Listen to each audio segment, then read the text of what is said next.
Muy buenas tardes a todos. Hoy, lunes 22 de noviembre, vamos a grabar nuestro cierre diario del mercado. Recordemos que las sesiones de todos los lunes son ligeramente especiales porque no solamente hablamos de qué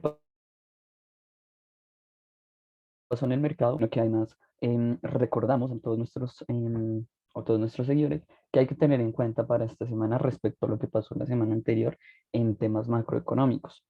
Entonces, pues primero me gustaría siempre comenzar con el escenario de COVID-19. No hay estadísticas en pantalla, puesto que los comentarios son muy breves. En general, las tasas de mortalidad siguen bajísimas, pero como todos sabemos, en Europa se ha centrado el pico de la pandemia con unos niveles de contagio incluso más altos, los más altos que se han tenido desde inicios del COVID-19. Entonces, en general, preocupa bastante, sobre todo a nivel económico, que es lo que nos interesa también a nosotros, que las restricciones a la movilidad que se estén dando en determinados países europeos afecten el desarrollo de la pandemia durante lo que queda el desarrollo de la economía europea durante lo que queda pues de año, ¿no?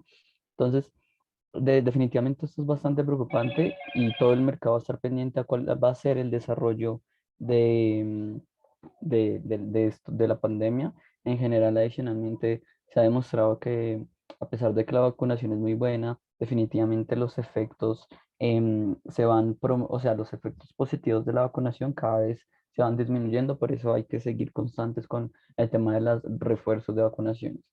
En cuanto a datos macroeconómicos, bueno, la semana pasada tuvimos el índice de precio al consumidor, básicamente la inflación general en Inglaterra, que arroja cada vez cuotas más altas y es bastante preocupante, primero porque se superan máximos históricos que no se tenían inclusive desde 2011. Pero lo que más preocupa es el nivel de crecimiento. Pasamos de 3,1 a 4,2 en un periodo de tiempo muy corto. Esto, por supuesto, pone las perspectivas de los analistas en mayores presiones para que el Banco Central de Inglaterra aumente sus tasas de intervención, pero el panorama no es claro porque con los temas sobre todo de COVID-19, pues igual preocupa el crecimiento económico, ¿no? En Europa tenemos una visión muy similar, la inflación en su variación normal pasa de 3,4 a 3,1, variaciones cada vez más altas y que superan máximos históricos, y queda muy en contra de esa visión de parte de Christine Lagarde que la inflación es transitoria. En, en, en pero en general, el mercado va a estar es muy pendiente de lo que pase en diciembre con las perspectivas y con las reuniones del Banco Central Europeo respecto al programa PEP y eh, pues que básicamente es el programa que se activó de compra de activos durante la pandemia. Si nos vamos a Estados Unidos, tuvimos los datos de ventas al detalle, ventas en automóviles y ventas minoristas en general, todos son buenos datos. Si se dan cuenta, son datos que están ligeramente superior por sobre la media antes del periodo de pre-COVID, pero aún así preocupa bastante, que que estén aumentando son los precios y no las cantidades. Recordemos que estas variaciones que vemos en pantalla es respecto a al valor vendido, no a la cantidad vendida. Entonces, preocupan que las presiones inflacionarias sean tantos que estén modificando este tipo de estadísticas negativamente y no positivamente, teniendo en cuenta que las variaciones inflacionarias han sido tan movidas. La semana pasada les presentaba el dato de inflación general que se aumenta hasta hasta por encima del 5%, mostrando un movimiento cercano a lo que teníamos en 2008, ¿no? Eso es lo que hay que tener en cuenta. Mencionaría dos temas adicionales. Por una parte, creo que es bastante importante tener en cuenta el plan de ayuda social en Estados Unidos. Se aprobó la semana pasada por parte del Congreso, ahora espera el aval del Senado. Y pues todos esos son, digamos que jugarretas políticas, pero que hay que seguirle la pista porque estamos hablando pues de la inyección, el gasto social o el gasto del gobierno, ¿no? Entonces es bastante importante. Adicionalmente eso en temas de petróleo, lo que hemos visto es un movimiento correctivo bastante fuerte en los mercados, como lo vamos a ver a continuación. Y bueno, si quieren dejo ese comentario para más adelante. En cuanto al calendario económico, muy poca variación el día de hoy. Solamente tuvimos datos interesantes de parte de Estados Unidos con las ventas de viviendas existentes para octubre, que tuvieron un movimiento alcista. Esto está demostrando dos cosas. A pesar de que la inflación está alta, a pesar de que los movimientos en los mercados y sobre todo en los mercados hipotecarios son los más altos históricamente, aún así el mercado se mantiene con datos altísimos y con ventas muy buenas. Es decir, que hay liquidez en el mercado suficiente para seguir supliendo esta oferta de bienes, a pesar de que es muy alta los precios, ¿no? Y los hemos visto cambiar. Hoy tuvimos, adicionalmente a eso, la verdad, no tenemos mucho más que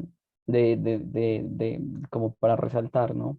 El escenario hoy continúa siendo con una percepción una percepción negativa, una percepción bastante em, de incertidumbre en los mercados respecto a lo que puede pasar con la política monetaria, sobre todo por lo que está pasando con los casos de COVID-19 en Europa. En general, hoy tuvimos posiciones muy apreciativas para el dólar americano, en menor medida para el euro, y también muy buena jornada para la libra esterlina. Estas tres divisas se apreciaron muy bien, sobre todo porque, pues bueno, el mercado quiere alejarse de posiciones especulativas y centrarse y ir a posiciones menos riesgosas, y, bueno, lo hace a través de activos refugio como lo es el dólar americano, el euro, el libra esterlina. Es como la principal movida del mercado, es lo que estoy observando. Sin embargo, el yen japonés hoy tiene un movimiento negativo, el franco suizo movimiento mixto, el dólar canadiense igual y el dólar neozelandés también. Definitivamente, para resaltar, el dólar australiano, que se movió en cotas muy positivas a pesar de que sus contrapartes más valorizadas, euro, dólar y libra esterlina, se movieron muy positivamente. En general, la renta variable se ubica en un escenario mayoritariamente negativo. Vemos como el SP 500 cayó cerca de un 1,01%, el SP 500 cayó 0,24%, y solo tuvimos un ligero positivismo en España con el IBEX 35 con una variación de 0,78, que de hecho fue la más positiva. En general, los mercados se situaron negativos, o los pocos mercados que se apreciaron muy ligeramente. Materias primas, y aquí en el comentario que les estaba mencionando, a nivel tal vez diario no, porque recuperamos unas cuotas importantes, pero a nivel semanal el petróleo Orient y el WTI han perdido cerca de un 3-4%, 3 y 5% respectivamente, dado que hay altas probabilidades de que China, Japón y Estados Unidos tengan finalmente un acuerdo estratégico para aumentar la cantidad de oferta de barriles de petróleo crudo en el mercado para disminuir los altos precios que, como se esperaba, pues están aumentando directamente los precios de todo. Entonces, en general, un movimiento correctivo. Hoy lo que vimos en las bolsas también sigue la misma visión, movimientos correctivos, oro, plata caen 2,49 y 2,39, como un movimiento netamente correctivo en lo que a mí respecta, porque el oro y la plata aún así se mantienen en niveles importantes, niveles que yo los usaría como niveles de compra más allá de niveles de anunciar una venta. Adicionalmente a eso, pues platino corrige 2%, gas natural corrige 4%. Solo vemos apreciación en el trigo con un 3% y el aceite de calefacción con un 1%. El resto son variaciones muy positivas, no muy positivas.